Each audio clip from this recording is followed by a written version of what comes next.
toujours vivre le DMTV, Billy le Kamalobana Ebele.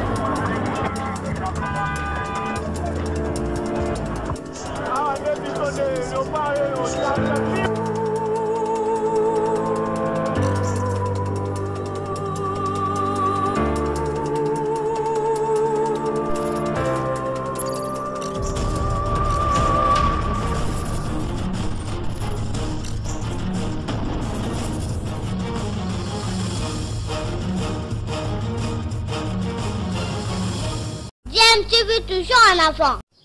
Bonjour ou bonsoir, cela dépend à l'heure à laquelle vous nous suivez. Nous sommes heureux de vous retrouver, de savoir que vous êtes nombreux en train de suivre votre chaîne YouTube DMTV. DMTV qui vous propose l'actualité, mais également des analyses ou des réflexions sur des sujets d'actualité, des faits sociaux, encore des réalités telles que nous les vivons ici chez nous en République démocratique du Congo. Nous voulons échanger avec vous sur un sujet d'actualité, mais avant de l'aborder, vous le savez, ici à DMTV, nous nous sommes donnés pour devoir depuis mars 2020 à vous sensibiliser face à cette maladie, à Covid-19, et donc nous vous encourageons à continuer à observer des mesures barrières afin de vous protéger et protéger vos membres de famille, parce que la prévention reste notre meilleure arme face à cette maladie. L'actualité reste dominée en tout cas par la cérémonie de prestation des serments des juges constitutionnels, cette cérémonie qui a eu lieu hier mercredi 21 octobre 2020 ici dans la ville-province de Kinshasa au Palais du Peuple, mais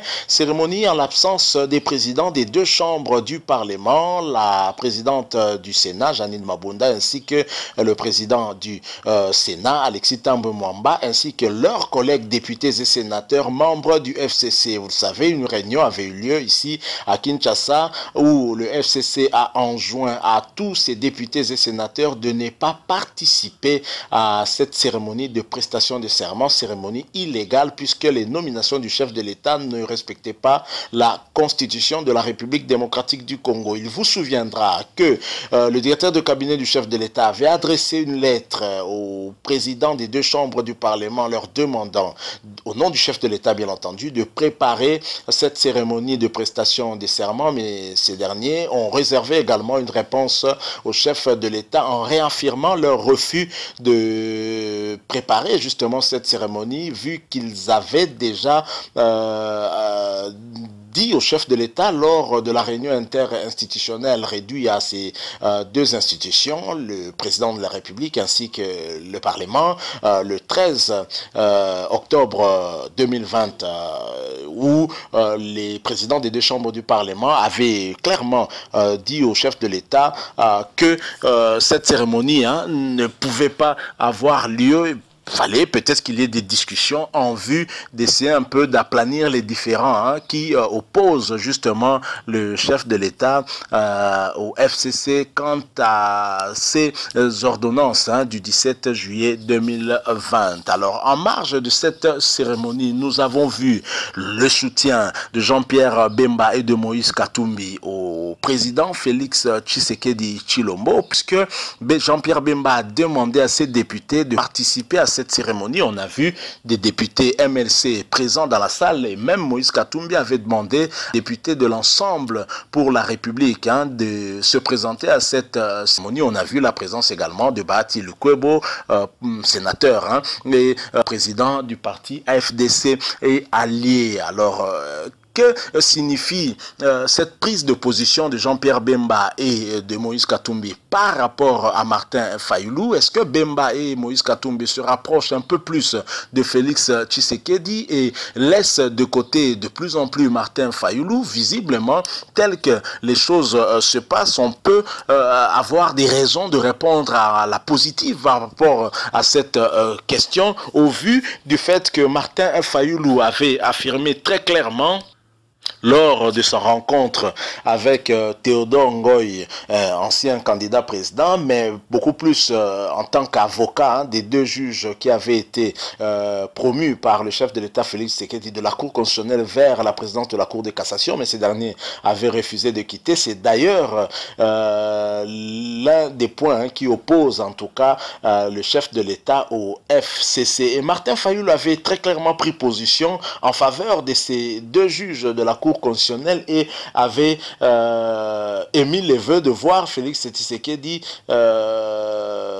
traduit en justice, disons, mise en accusation. Et la position de Martin Fayulu tranche vivement avec celle observée de Jean-Pierre Bemba et du MLC. Difficile aujourd'hui de définir quelle est la position de la MOCA. Je signale, le coordonnateur de la MOCA actuellement, c'est Martin Fayulu. Finalement, la remise et reprise a eu lieu entre Adolphe Muzitu et Martin Fayulu. Alors, que se passe-t-il dans la MOCA? Et cette position qui reste une position tranchée par rapport à celle de Martin Fayulu signifie-t-elle que Moïse Katumbi et Jean-Pierre Bemba s'éloignent de plus en plus de Martin Fayulu pour se rapprocher de Félix Tshisekedi, et ce combat de la vérité des urnes jeté définitivement aux oubliettes? C'est tout à fait possible avec ce que nous observons, parce qu'en principe, on n'a vu aucun député décidé. Je pense qu'il y en a un seul, je ne sais pas s'il y en a à deux, Martin Fayulu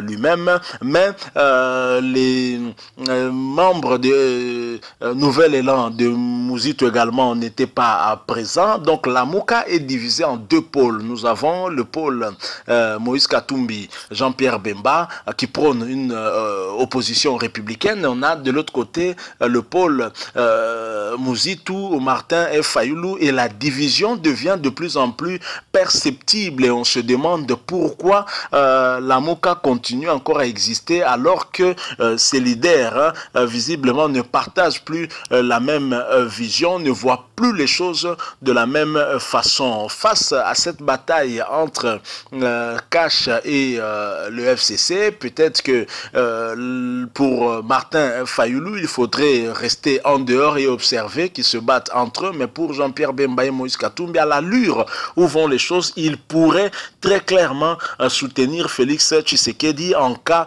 de complication de la situation. Ça, c'est une analyse, une observation que nous faisons. Nous pensons que les choses pourraient se passer ainsi. Donc voilà ce que nous avons observé, que nous avons voulu échanger en tout cas avec vous.